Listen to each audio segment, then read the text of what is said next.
My name's Joe, and I'm definitely an alcoholic. He stole my thunder.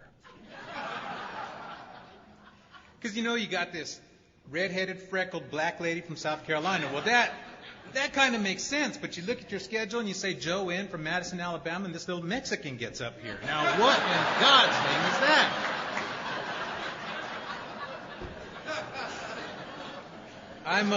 I'm originally from Las Cruces, New Mexico. I got sober in Albuquerque and been in Alabama for about 15 years. You got to say thank you first because that's what you're supposed to do. But not because I'm supposed to. You guys, this is the second time I've been up north in this area, and your hospitality is superior. The way you treat people, it's second to nothing. It's second to nothing, and so you pat yourselves on the back for all of that. Pat, thank you.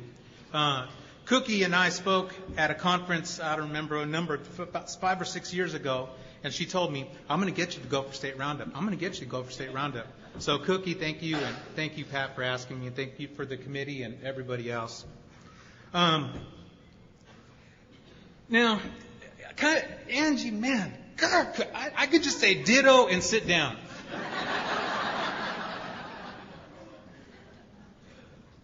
I'm an alcoholic to the little hair on my toes. You'll probably get that by the end of this talk. You'll say, that guy's sick. But of course, we're products of the later 80s and 90s and so forth. And so there are some drugs in my talk as well. Which kind of leads me back to how I got here. I kind of wanted to share this little story with you. This friend of mine and I were sitting around, it was about 10:15, I'll never forget it, in the morning. We were waiting for Days of Our Lives. We were sitting there and I can sing too, Angie, got dozens of friends and the fun never ends. That is as long as I'm buying. Anyway, so this guy and I were sitting there. We're waiting for Days of Our Lives to come on because we never missed an episode. And so we were getting really prepared. Of course, we've been drinking already and smoking some dope. And he had this big, huge, fat cat. And, this cat was monster, man. It was like a bobcat in his living room, And here's another thing, another asterisk. I tend to embellish a little bit. I don't know if you all have that kind of a problem, but if it was a little kitten, he was a bobcat. He was a mountain lion. Anyway, but this thing sat up above on the couch, and it sat right behind us, and I'm a dog person, and this cat's kind of in the way. So this friend of mine says, watch, check this out, dude. And so he puts his beer down on the table, and of course there's all the other paraphernalia, and there's a can of lighter fluid. So he takes this lighter fluid. He says, watch this. And he takes his lighter fluid, he puts it on his finger, and he touches the cat on the nose. And that cat, man, starts running around the table, running. I'm like, oh, my God. I'm pretty buzzed already. It's 10:15. We've been up for a while. And I'm sitting there watching, and then all of a sudden that cat just falls over. Whoa. So I look at him, and I'm holding my beer. I'm looking at him. I'm looking at the cat. I'm looking back and forth. I'm saying, is it dead? He said, no, it ran out of gas.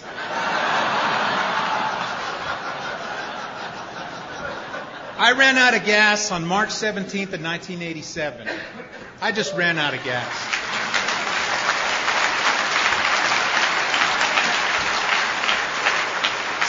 I'm supposed to share with you in a general way what happened, what it's like, what happened, all that stuff. And what I think I'm supposed to do is kind of share with you the idea of, hopefully I get this thing that one person out there, that one of you, that there's some little puppy out there who's he doesn't belong here. He's looking around, he's looking at this guy, and he's, hey, my funny little cat joke, but I'm not like these people. And in some way or another, what I think it is that I'm supposed to do in the 12 Step of Alcoholics Anonymous is carry a message to you that says, you may not be like us, but if you are, there's hope here. I have not been more excited to speak at a conference than I have for this one right here, 12 Steps to Freedom, because that's exactly what this is about, freedom. So what I hope to share, what I want to share with you is I want to share with you this spiritual experience that I had. And my wife and I were at I don't know if it was an AA conference or if it were at just somewhere we were at. And she had gotten up and she had brushed her teeth, and I'd gotten up and I went in to go brush my teeth first thing in the morning, and I mistakenly grabbed her toothbrush.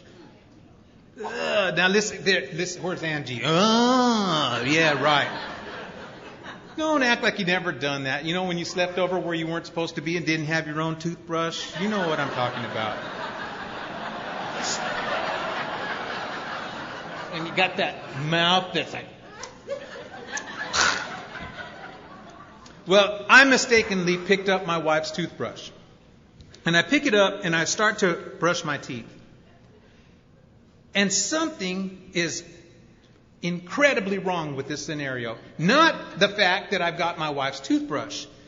The fact that I realized my wife uses hot water to brush her teeth. Now, I don't know about you guys, but that's wrong. You don't brush your teeth with hot water. You just don't do that. Right? Now, the hot water brushers are saying, well, that's what you do. It's kind of like an Al-Anon thing, you know.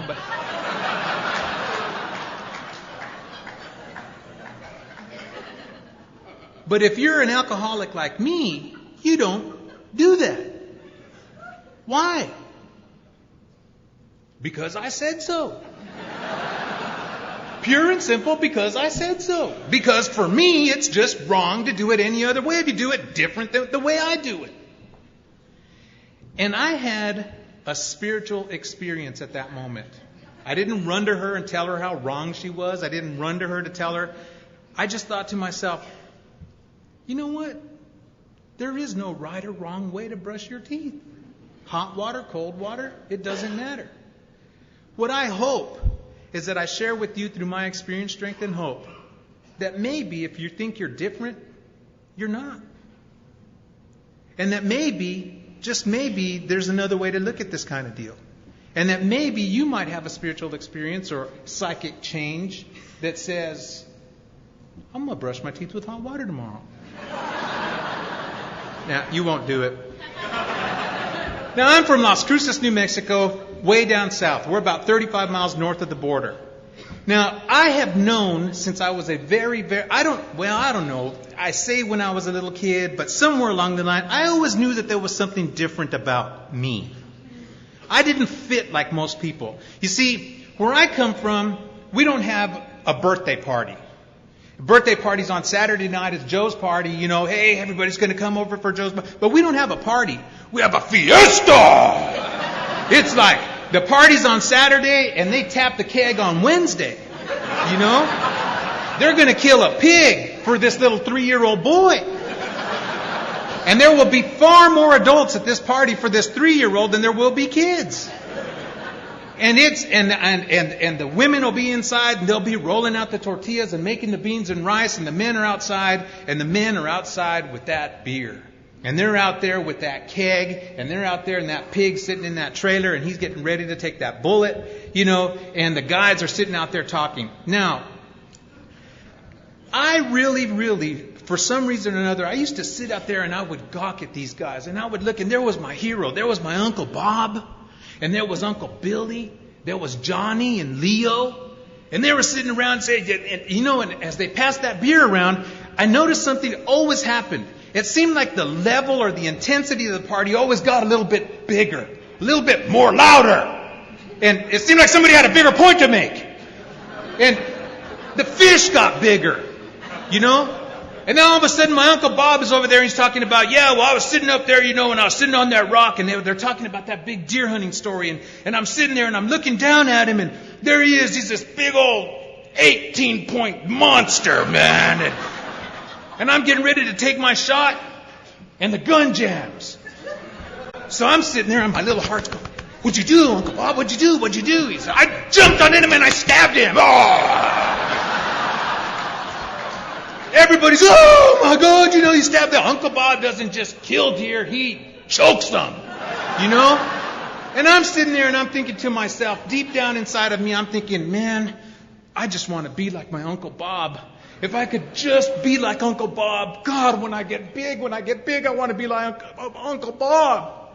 And then somebody breaks this tequila open, and this tequila bottle starts getting passed around. And now it's not just choking deers, it's like, and then they start talking about the ladies. I still haven't figured out how they got all that in 30 seconds. And I'm sitting here and I'm thinking to myself, oh man, I gotta be like these guys. The tequila goes around and the intensity's even louder and and all of a sudden, like a shot across the fire, Leo yells out, Johnny, where's my lawnmower, dude? Then there's this dead silence at this party. The intensity's gotten twice as high, but the silence, you could cut it. Because everybody at the party knows that Johnny broke Leo's lawnmower. Everybody but Johnny. And everybody else knows there's going to be some blows thrown here in just a second. And the next thing I know, Leo and Johnny are rolling around in the fire, and this big, huge party that's going to happen on Saturday isn't a big deal anymore. And I sat there and I looked, and inside of me, all I ever wanted to be was Bob. All I ever wanted oh God, if I could just be like Leo. And the last thing in the world I wanted to be like was Leo. Same thing would happen at my house. You see, my dad would come home at 3, 4 o'clock in the morning, and it would be, there'd be that stumbling in, and there'd be my mom sitting up waiting for him, and I'd hear that, where you been? What were you doing? Then I'd hear the lying and the cheating and the fighting and the screaming. And then I'd hear the punches. Now, my dad was my hero. And the next minute I wake up in the morning and I find my mom and she's got these black eyes and these bruises. And I'm thinking to myself, I hate him with everything that I am. And I'll never be like that. I'll never be like that. I'll never be like that. And I remember thinking to myself as I grew up that I'm this way because where I came from. I'm this way because I'm different than everybody else. You see, if you knew what I was really like inside, if you really knew what I came from, what would you think of me? And so I always thought that I was really, really different. And I this little story that I tell, I believe that God has this giant baby making machine. And there's this big machine here, and he sits here with this foot pedal. And what he does is he pops these little babies out. And he just shoots them on out. And then these little, like, Oompa Loompa looking dudes, kind of like in the Willy Wonka and the Chocolate Factory, come up, oompa-dee-doo. And he sits there and he pushes the little pedal, and these little Oompas catch him. Oompa, and he walks over, puts a baby in the bassinet, and he looks over across the room, and on the other side there's another little Oompa Loompa in his little overalls, and he says, you ready? He says, I'm ready. And so the Oompa comes over and he brings his book. And he brings this book and he tucks it in that bassinet, and they send that baby on his way. February 3rd, 1962, God hit that machine. Baby came out, Oompa caught him, walked over, put him in the bassinet. Is it ready? What do you mean we're ready? I'm out of books. So what do you mean we're out of books? He says, I don't know, there's no more. So what do we do? He said, well, send him on his way. And on that day, they sent me on my way without my book. And you see, the way I see it is that everybody got a book. Everybody else but me got a book. And that book is the book of life. And everywhere, and you can turn the pages and it'll tell you exactly where you're going to meet that love of your life. And you're going to have 2.3 children. You're going to have a German Shepherd. Your son will play football for Minnesota, blah, blah, blah, blah, blah. And, you'll be happy ever after. But I spend every waking day wondering, who am I? Was she the one? Am I on your page? Hey, maybe I'm on yours. I don't know who I'm supposed to be with. And so I'm driven by this idea that I gotta be, and I'm sitting here. And couple that with where I came from and the people, and those crazy people, good God, I don't have a chance. So one day, I don't know how it happened, in the middle of a cotton field in Las Cruces, New Mexico, me and my cousin stole a bunch of beer from my grandpa. And we were sitting out there in that cotton field, malt liquor tall boys, case, for two 12-year-olds or so. And I remember sitting out there in that cotton field in that hot day, and I remember popping the top. Now, you all, I can't really honestly tell you what I had for lunch yesterday, but I can tell you about that day in the cotton field. I can tell you because if I sit here and think about it long enough, I can feel the fizz in my nose. Because I remember as I sat there, I pinched my nose and I poured it back. Oh. The bull. Ugh. That should have been the first clue. And I poured it back again, and I poured it back again, and then it was like,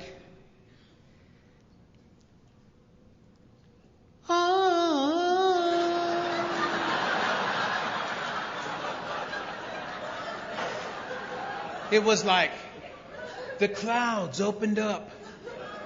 And the pearly gates, they just kind of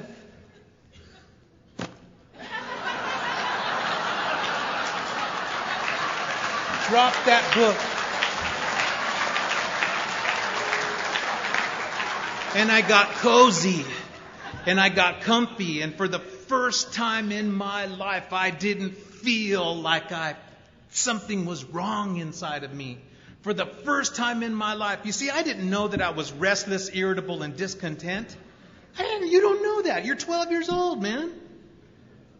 I didn't know that the sense of ease and comfort that comes at once by taking a few drinks. I didn't know that. I had never read that yet. That wasn't required reading in the 6th grade, I didn't know that. But what I know is that for the first time in my life, it didn't matter where I came from. It didn't matter what I felt like anymore. It didn't matter what I looked like. It didn't matter that, that we were poor. It didn't matter at all. It just went away. And now you don't become an everyday alcoholic at 12 years old, but something snapped the trigger inside of me. The phenomenon of craving was developed, and man, I could not get enough, because if one was good, two was better. And if two was good, the end of this case can only mean euphoria. And so I started off on this, I don't know, it was like this trigger was flipped in me. Now, it says that men and women drink essentially because they like the effect produced by alcohol. It says, to them, the sensation is so elusive that they cannot, after a time, differentiate the true from the false. Now, you see, it's another little story about that, another aside. I got sober in 1987. And in 1988, some of you all might remember, if there's any fight fans, Angie I'm sure would remember this. Marvelous Marvin Hagler and Sugar Ray Leonard had the big fight. Now, that was big. That was when boxing was boxing, baby. And I was the Marvin Hagler fan of the life. The fan club. Marvin Hagler, the shaved head, the chiseled body, came from a rough background. He was a prisoner, he's going to kill Sugar Ray. They're probably going to have to carry him out in this. I can hardly wait. Now, I've been sober over a year when that fight came out. And I'm watching that fight, and I'm thinking, I can't believe what the judges are saying. They're talking about, we got that round 10-9 Sugar Ray. And I'm thinking, what? You're crazy, man. It does no. In the 9th round, Sugar Ray knocked out Marvin Hagler. And I argued the fact that he was ripped off. That fight should have been stopped in the 6th round, when that Hagler hit him one time. And I've got this idea that Hagler was ripped off. Now, a few years ago they came out with this ESPN Classic thing, right? And so they replay all the old fights and all things like that. And I just happened to see that it was on. And I'm watching this fight. It was like, there's a glitch in the matrix, I'm sitting here and I'm thinking, Sugar Ray beat his ass.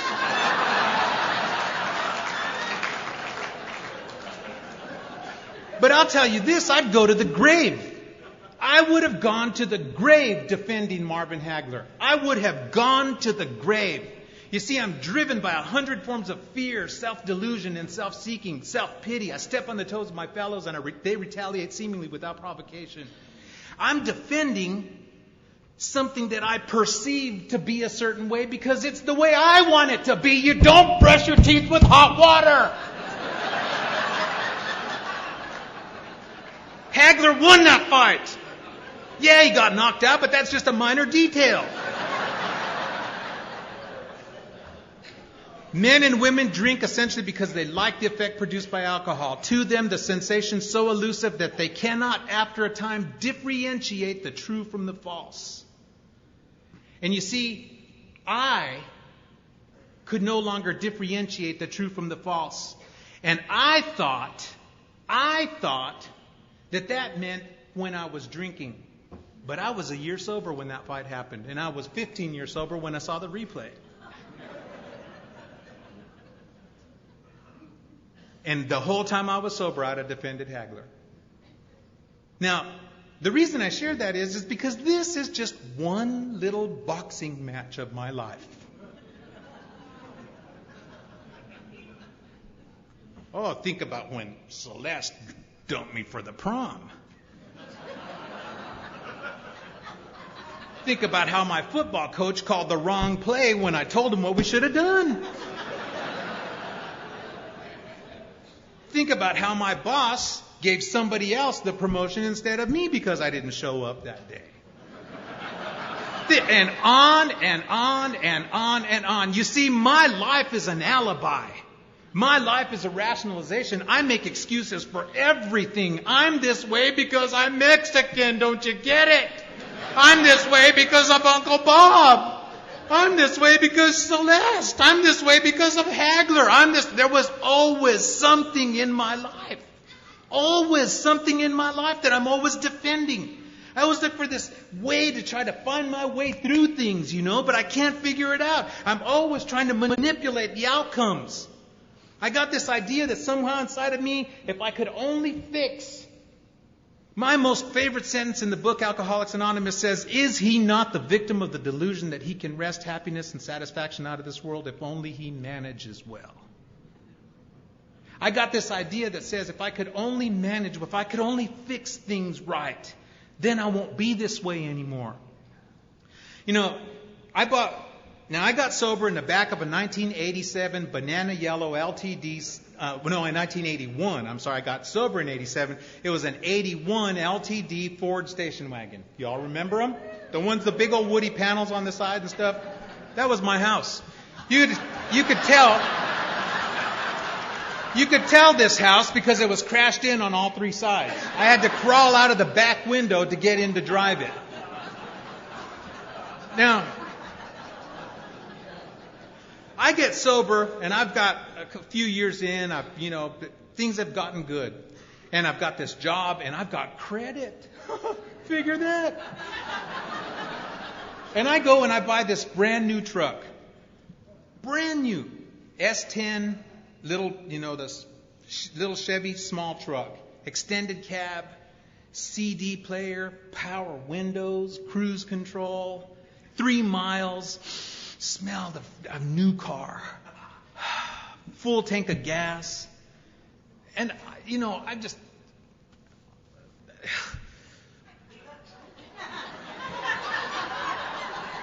God, you're so good. Alcoholics Anonymous, you changed my life. I don't know how much somebody like me deserve this. Oh my, I'm sitting there and I'm bawling like a little baby. I'm getting ready to pull out of this dealership. I pull out of the dealership on Lehman Ferry onto Drake. I get to, on Drake Avenue, I turn onto Lehman Ferry. I come up to the light and I'm sitting here just overwhelmed with this God-conscious presence of the gift of God and Alcoholics Anonymous. I'm just shaking, and I'm sitting and I look, and all of a sudden I'm sitting at this red light, and this big black Z71 4x4 extended cab with chrome everywhere. Roll bars, lights, and this little hot blonde that looks like you sitting next to this guy.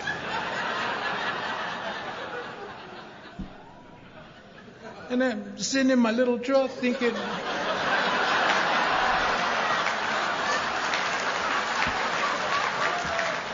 man, if I had that truck, I'd be happy, man. You see, for this alcoholic, enough is never enough. Enough is not good enough. I'm the victim of the delusion that I'll be happy when I manage well. And that delusion says that as long as I can fix everything on the outside, I'll be okay on the inside. It'll make all the hurts and the pains in the past and my growing up and this and that and all of the rationalization, it'll make it go away as soon as I have the right job. As soon as I have the right lady. As soon as I have enough money. As soon as I have the right truck. As soon as I have, and on and on and on and on. But the analogy I use is kind of like that donkey, you leading him around with a carrot and that carrot sticking out in front of him, and anywhere you want him to go, you just kind of hold that stick out in front of him and he just goes wherever you need him. Well, I'm kind of the same way.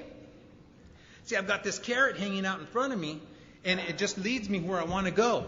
The only difference between me and the donkey is that I'm holding my own stick.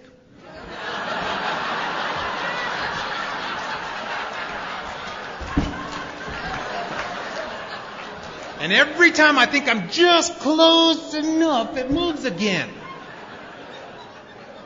But I'll be happy when I get it. I'll be happy when I get it. And I got this idea that, that's the way it's supposed to be. Well, I need relief during that. You just can't do that all the time. As you can well imagine, you just kind of get a little tense and a little worked up and a little restless, irritable, and discontent. And so I drink. I drink because the sense of ease and comfort comes at once every time I do that. Every time I do that. Good again. Good again. And every time I do that, it just continues and continues and continues. And the cycle gets worse and worse and worse. And I try to find the right wife, and she's not the right one. And then I wake up one day, and she's sitting there, and she's got black eyes, and I'm wondering, how in the world what happened to you? And then they tell me, well, don't you remember? And no. And I grew up to become everything I said I'd never be. How did I do that? I never wanted, I loved what Angie said earlier, I never wanted to, if there was anything I didn't want to be, it was that. Yet here I am, doing the things I don't want to do. God, I love it. If a mere code of morals and better philosophies were sufficient to overcome alcoholism, many of us would have done it years ago. I didn't want to be what I was. I didn't want to keep on doing what I kept on doing, but I kept on doing it anyway. Because the relief was greater. See, I tell the people I sponsor all the time, the consequences of not drinking become greater than the consequences of taking the drink. When you reach that point, and you're in here, and you come in here for 30 days, 60 days, 90 days, if you last that long, without working the steps, it's going to happen. Do I blame you? No, because I did the same thing. You'll drink again. The sense of ease and comfort that comes at once. You got to have it. And I keep on doing the same thing over and over and over, expecting different results. I got married. I got divorced. That girl had she had a son. She had my son, and I've never seen him. I've never met him. I was a failure. Everything what a scumbag I am. And so it'd get tight and I'd drink again. It'd get tight and I'd drink again. I keep on doing the same thing over and over. I ended up in a treatment center in El Paso. And I was in this treatment center and I watched these guys, and they took us to these meetings and I was like, oh, wow, I'm an alcoholic. Figure that. Never got that one before. And so I became this like go-to guy. I'm the alcoholic little protege. They would even use me in a commercial. And, step one, powerless over alcohol. That's me, baby. Anytime I drink, I'm crazy. Unmanageable. Oh, my God. Don't even know when the last time I paid a bill was. Dad, yeah. Come to believe in God. I was raised Catholic. I even rang the bells, That's kind of like for those other people. And went to these meetings. Well, when I got out of treatment, they sent me to this meeting up in Las Cruces. And I walked into this meeting, and there were 4 people in this room. The girl that was chairing the meeting, she was punk before Madonna was. I'm talking about this girl was like, out there. And I'm sitting here thinking to myself, I may have not gotten a book, but I think this girl's still stuck in the machine somewhere. There's something desperately wrong with this chick. Well, she finishes, it goes to the next one. The next girl starts talking, and she starts talking about, she looks normal. She looks like she got a book and then some. Somebody else's, Probably did. And she just looked just like this beautiful, perfectly normal little girl. And she starts talking. I am not like this woman at all. And then the next guy starts talking. Oh, my name is Ron. All I know is you just quit drinking, you don't drink, you change a little, and things get better. That's what they said in the treatment center, So maybe I ought to hook up with that dude right there. And then it comes to this next guy. And there's this guy sitting in the corner in this big, gigantic yellow pillow chair. Now, this guy's there because you can smell him before you ever get there. He's got hair that's matted like a dog's. He's got glasses that are so thick, I really still can't believe to this day that he could actually see through them.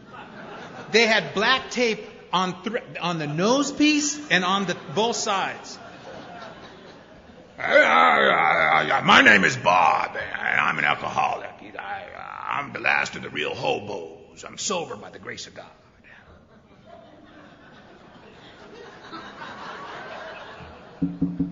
Hello, dude.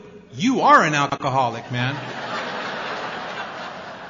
Now, this Looney Tune over here, I don't know what she's doing here. That lady, I don't know. This guy just don't drink and change a little. He's going to be okay. But this guy needs this place. And I'm not like you people. You see, I wish it was just about taking a drink, but I don't have that kind of a problem. I got issues. I've got things that are deep-seated. Bob, and my Johnny and Leo, and my mom and my dad, and how she left me standing there, and the kid, and the money, and like the dope deal that I got into, and I, oh my God, how am I going to get out of that? Like, the guy fronted me some dope, and I was going to sell it, but I didn't because I smoked it before I got there. You got drinking problems, I got dope dealing problems. Like, I'm not a dope dealer. Like, I need money to get my license back. You see, if I could only get my license. See, and that's what I was going to do. I was just going to sell the dope, take the extra cash, go get my license, get my wife back. Everybody's going to, and we'll have the German Shepherd. And everything will be okay. And you just don't drink and change a little, and he needs this place, and those two, God will help, send him to a psychiatrist or something. But I'm not like you all. And so what would happen is I'd come in, and I'd go back out. And I'd come in, and I'd go back out. I'd come in, and I'd go back out, and I'd listen to you all, and I'd go back, and I'd go back out there, and I'd try to fix, and I can't get enough. How do I get her back with a minimum wage job? How do I get my license back? How do I pay? And then, y'all don't go to that side of town.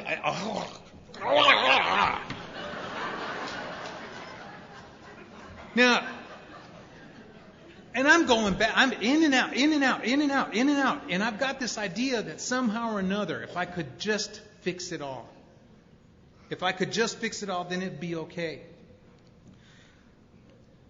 I'm sitting in a bar.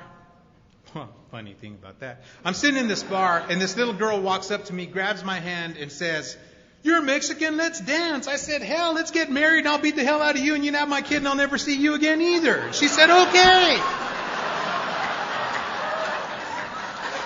And that's exactly what happened. And she had my daughter, and I have no idea where my daughter is to this day. And I come home one day, and I come home, and my mom says, I love you with all my heart, but I can't watch you do this. Well, me and that one get back together, and there's kind of like this little glimmer of hope. And we're going to get back together, and I tell her, "Look, I'm done. I'm an alcoholic, and I'm going to meetings, and I'm never, ever, never, ever going to drink again. Never."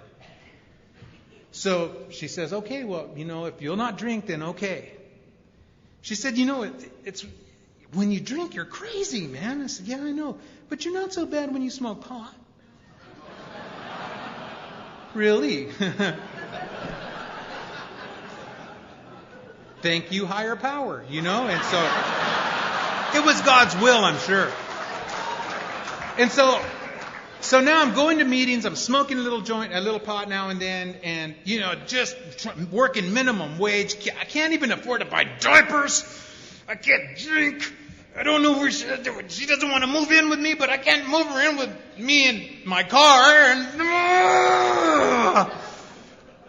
And I just, on Christmas Eve of 1986, they were supposed to show up, and they never did. And that was the last time I saw them.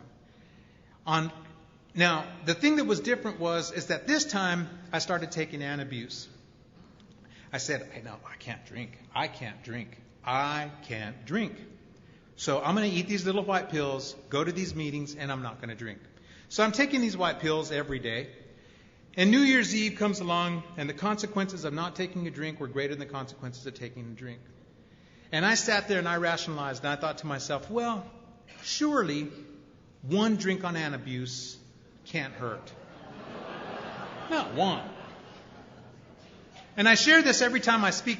I don't know if it's for you or why I do it, but I got to tell you, because my perception is a little skewed. You remember Circle K's came out with that Thirst Buster campaign when they first came out with those big old 64-ounce glasses? Well, I had one of those big old cups, and I poured a whole fifth of Tanqueray in that thing. And it'll fit. And I splashed some tonic in there and squeezed a lime, New Year's Eve. And I thought to myself, and the reason I share this with you is I truly, honest to God, will tell you, I thought to myself, surely one drink on Antabuse can't hurt.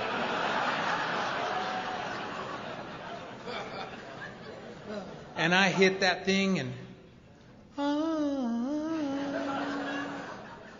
the sense of ease and comfort. God, did I need that sense of ease and comfort. God, did I need that sense. That feeling that it was just going to be okay. And it was for that moment. I felt with a little bit of a kicker.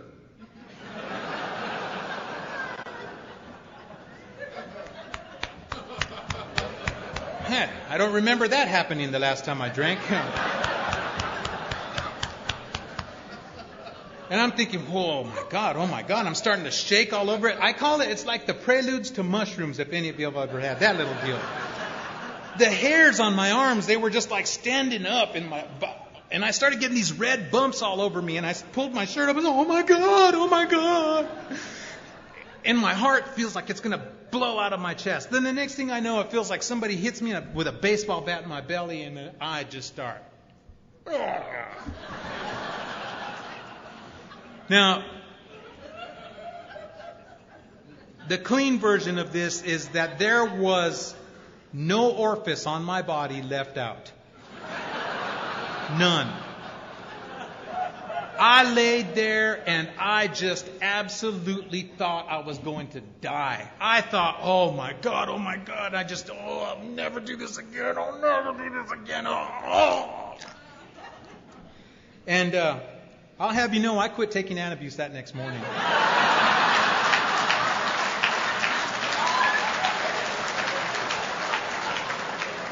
We waited a little while for that, and I believe that the big book says that we have but two alternatives. One is to go to the bitter end, blotting out the consciousness of our intolerable situation as best we could, and the other is to seek spiritual help.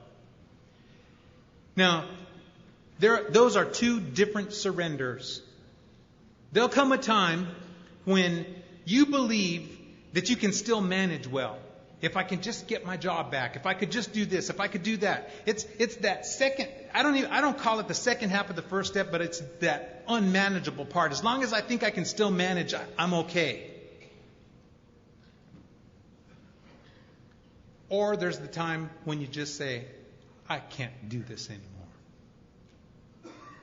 And you will either seek a power greater than yourself, or you will seek alcohol like you never did before. And alcohol became my master. I was 24 years old, and I couldn't steal enough to get enough. I couldn't run away far enough. It's like that carrot I was talking about, except it was that sense of ease and comfort. It didn't come the same way it did before.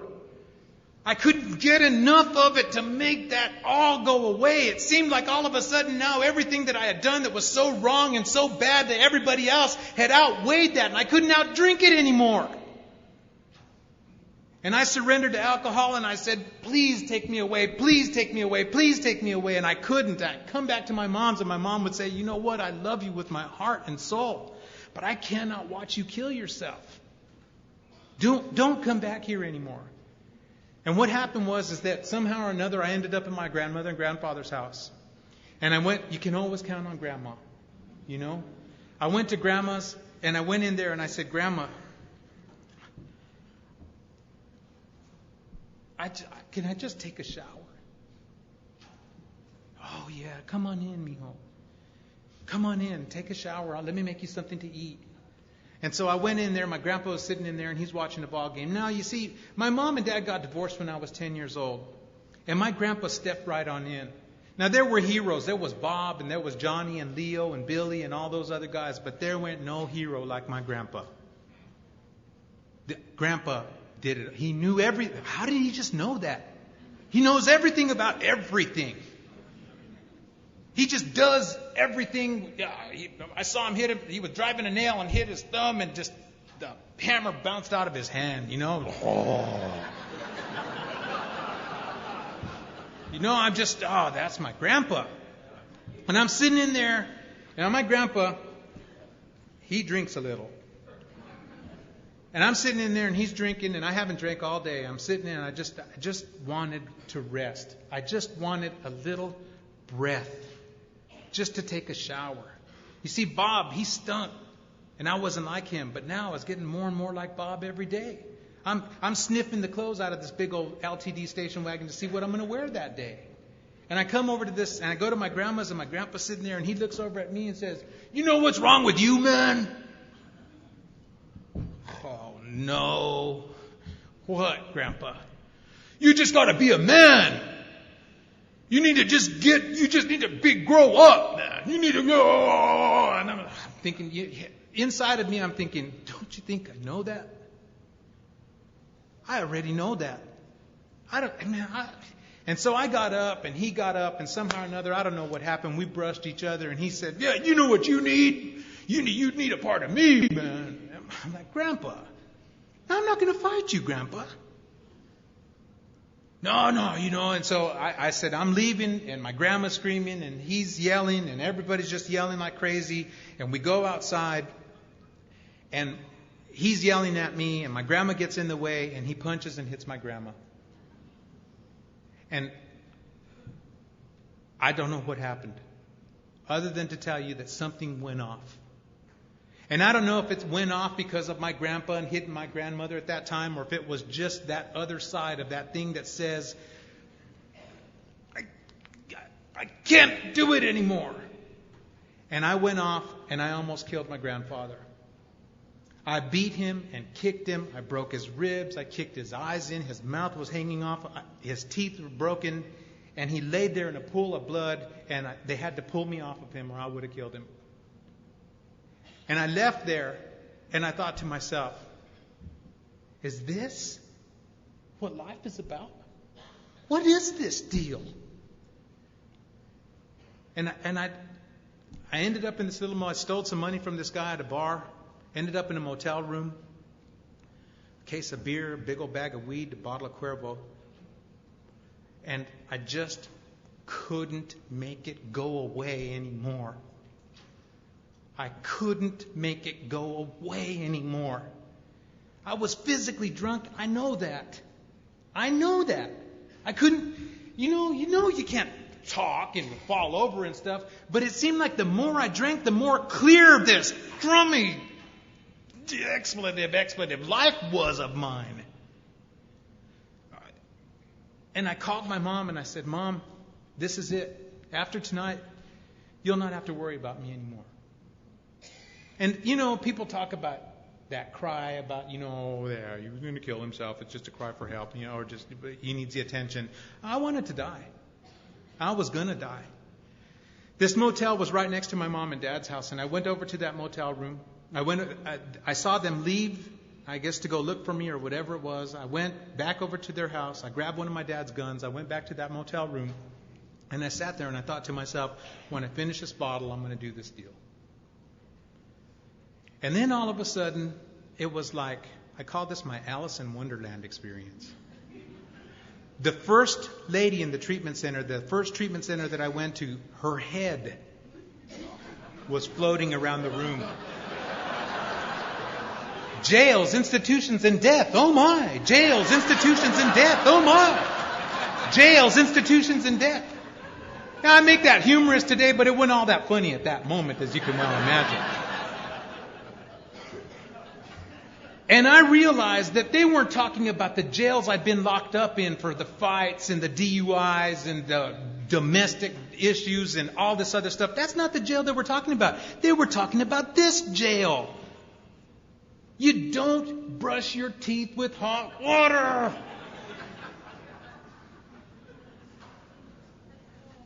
Institutions, they weren't talking about the psych wards that I've been locked up in. Or the beliefs that I'm this way because of this. They weren't talking about that. They weren't talking about the police. They weren't talking about, just my football coach or anybody else. And they weren't talking about, when they talked about death, they weren't talking about me wrapping myself around some oak tree on the way home from a bar late one night. They were talking about the death I was living one day at a time. They were talking about the institution that says I'm this way because. They were talking about the jail that I lived in up here. And for the first time in my life, for whatever reason it was, I have no idea other than to say, God, if you're real, whatever you are, please help me. Because I can't do this another second. And I've been sober from that moment to this one. For deep down in every man, woman, and child lies the fundamental idea of God. It may be blocked by calamity, pomp, and worship of other things, but in every one of us it was there. You see, mine had been blocked by the calamity of all my life and the way I grew up and what had happened and the pomp of my arrogance to think that I am so much better because I brush my teeth with cold water. I'm this way because of this, and I'm because that, and on and on and on. And the worship of other things, that truck, that girl, that money, this, that, on and on and on and on. I was blocked by that. I couldn't know God. I had to hit the bottom I hit so that I could see that deep down He was here. Not out there. Wasn't something you get for good measure. It was something that all I had to do was believe in. And I said, if you're real, help me. And He did. And I ended up in treatment again. And I got out of treatment. I got back to went to treatment up in Albuquerque. I went back down to Las Cruces, about 250 miles. I went back down, and I walked into a meeting on the Monday night men's stag meeting. And I go in this meeting, and I'm sitting there, and the topic that night is hitting bottom. I'm qualified. If there's anybody that can tell you about hitting bottom, it's this 25-year-old. Because this guy, man, he knows what it's about. So, it starts over here, it comes around, I'm about third in line, it comes to me, and so I start my little, I'm 25 years old, I have 2 wives and kids, I don't even know where they're at, my grandpa, and I'm broken, and all of a sudden, like, from across the room, this guy gets up and starts walking at me, shut up, you little boy, shut up! And he reaches up in his eye, he grabs his glass eye, pops it out of his head, and starts holding it in my face. Shut up, you little boy. You don't know nothing about hitting bottom. Just shut up. He said, look at my fingers. I don't even know where they're at. In my eye, I think I lost it in Houston.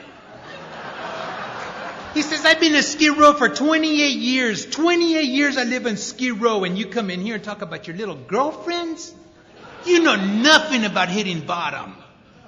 And I looked at him, and I looked at that eyeball in my face, and I said, I don't know nothing. I felt... It was like I, for the first time in my life, felt these big, gigantic wads of cotton being pulled from my ears and stuffed in my mouth.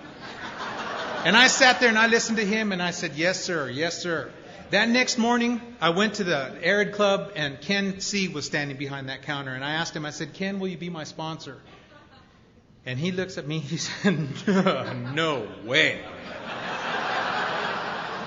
I've been watching you for the last 5 years, dude, and nah. Let somebody else have that pleasure. And I told him, I said, Ken, I'll do anything you tell me. Anything. I don't care what it is. You just tell me and I'll do it.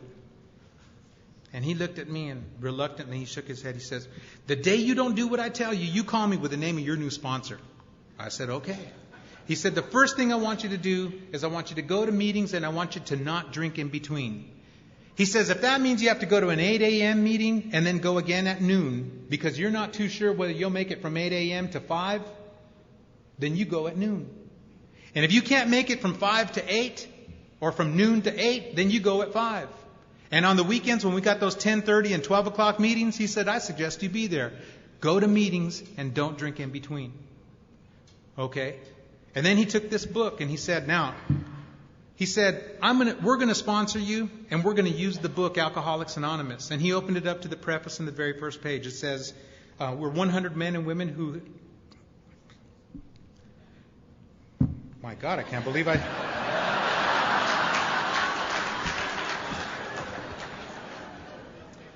We of Alcoholics Anonymous are more than 100 men and women who have recovered from a seemingly helpless, hopeless state of mind and body.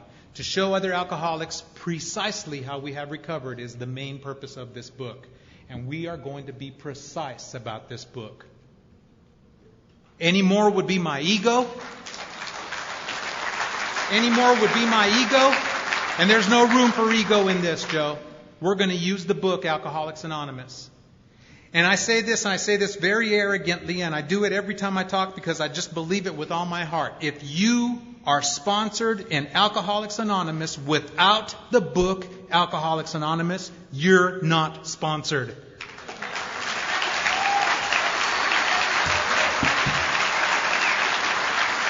He took this book and he showed me. He said, you've got it all backwards. He said, Ken's definition of life. He said, you think that your life is unmanageable because if you could get this back and get that back and all these things, then it'll be okay. He said, yeah, you're powerless over alcohol. Do you get that? And I said, oh yeah, I got that one. He said, but you got it all wrong. You see, life, the definition of life is this. He says it's the emotional, physical, and spiritual makeup of a human being. And you're trying to fix the outside so that your inside is okay. You're trying to manage the outcome so that you'll be okay on the inside. And you set yourself up with expectations. And those expectations drive you. And you're driven by fear because you can't make it happen. When you see the powerlessness of your own emotions and your own spirituality and your own body, you'll turn it over to a power greater than yourself. I never thought of it that way. Duh. And there, another spiritual experience. And the next thing I know is that they take this piece of paper, and I carried this thing with me all the time. And they took this piece of paper, and he said, and he read to me, for deep down in every man, woman, and child is a fundamental idea of God, blocked by calamity, pomp, and worship of other things. And he said, take this piece of paper, and on one side, write what you think God is. Okay. He said, on the other side, write what you think God isn't. Okay. Well, he certainly isn't that guy at the church, And he's certainly not this, and he's certainly not that, and he's certainly not that. Well, who good? And what do you think he is? And so I wrote. I took the piece of paper, I handed it to him. He never even looked at the piece of paper. He ripped it in half, handed me the God is, and he said, now make a decision to turn your life and will over to the care of that power. You see, making a decision to me had always meant that I had to go from this raving, maniacal, crazy lunatic to goody two-shoes. And that means that tomorrow morning when I wake up, I'm never going to look at that girl again. I'm never going to do that again. Oh, I'm going to just be this. The road to heaven is straight and narrow. I heard that a million times. Well, it ain't going to fit me in it. And I've got this idea, and so now it's like, no, I can't argue religion with you when it's my own concept of God. The greatest miracle of all things that I believe, just for me, that ever happened in Alcoholics Anonymous is when Abby Thatcher told Bill Wilson, why don't you choose your own conception of God, Bill? Because when that happened, Bill couldn't argue. And Bill was like, I was like, Bill, argued. Oh, yeah. I'll argue a cucumber. I don't know what the point is, but there's got to be one, and I'll find it. And by the time you leave, you'll be scratching your head thinking, he could be right. But I can't argue my own conception of God, and making a decision was just about turning it over. And when I did that, it says now, unless at once followed by strenuous effort to face and be rid of the things that have been blocking us, we may not overcome drinking. So I had to get to the fourth step. Ken told me you have 7 days. 7 days. And this is what I want you to do. And he showed me the book again. He said, I want you to take a piece of paper. I want you to draw 3 columns on it. And I want you to write what the resentment is, what the cause is, and what it affects, just the way the book says. I said, okay. He said, I also want you to start thinking about, on the 8th day, who you're going to do your 5th step with. I said, well, I already know who I want to do it with. No offense to you, I said, but I want to do it with Roger. And Roger was the one-eyed Skid Row wino. And he said, okay, I think that's a great choice. So I did my 4th step, and I went to Roger, and I'm sitting there with Roger. And Roger lived in this little one-room, efficiency apartment. He had a big cheap tablet and a big husky pencil. He says, okay, what are we going to do? I said, well, the book says that I'm supposed to tell you all my life story. He said, good. He said, okay, let's get started. So I start telling him. This is my resentment. This is the cause. This is what it affects. My sex, ambition, pocketbook, personal finances, esteem, blah, blah, blah, blah, blah. Okay. Now, in the 4th column at the top, I want you to write my faults. What? Yeah, right there in the 4th column. You see there's room for another column right there. You write right there in the top. It says, my faults. Didn't you hear? I just told you what they did to me. How could I have faults in that? What are you talking about? No, right here. Now we're entirely ready to look at it from a different angle.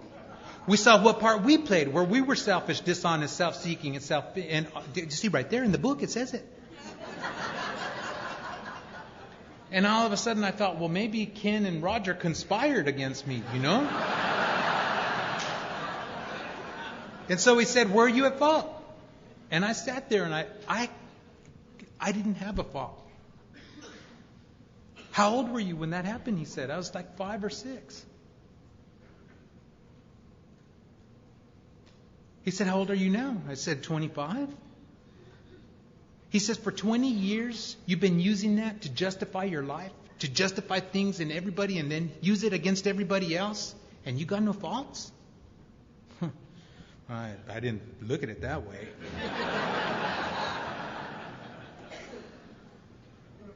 He He said, where are you at fault? It says right here, selfishness and self-centeredness. That we think is the root. You see right there, the root. If you take a pecan, he says, if you take a pecan and you plant it in the ground, what does it grow? Pecans? Yeah, that's good.